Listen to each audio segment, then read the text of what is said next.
Pag-usapan naman natin tol about sa bullying. Ikaw tol, naranasan mo na bang mabully nung nag-aaral ka pa tol? To be honest tol, di ko pa naranasan mabully. Kasi nag-aaral ako tol, ako talaga yung nambubully tol. Naalala ko nga tol yung first year high school ako tol eh.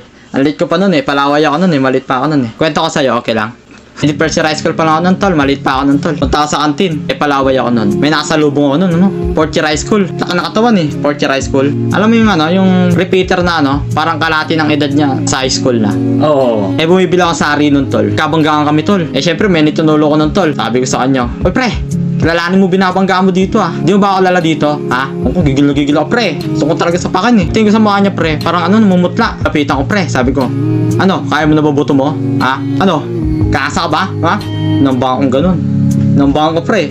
Gumanon siya. Akala ko papalag Tapos pre, ano nangyari? Ha? Nangyari pre pagkatapos nun? Pagtapos nung pre, nawala na ako ng malay nun pre. Nagising na lang ako, nasaan na ako nun Nasa clinic na ako nun tol Mag-uwian na. Pero may nagkwento sa akin tol, kaklase ko. Binigla daw ako sa panga pre. Kaliwete pala Puro, hindi ko na lang napansin tol. Kasi busy rin ako sa homework nun Bali, ano matututunang lesson learned dyan tol? Bali, ang matutunan dun tol is nakain ng pusa ang ibon.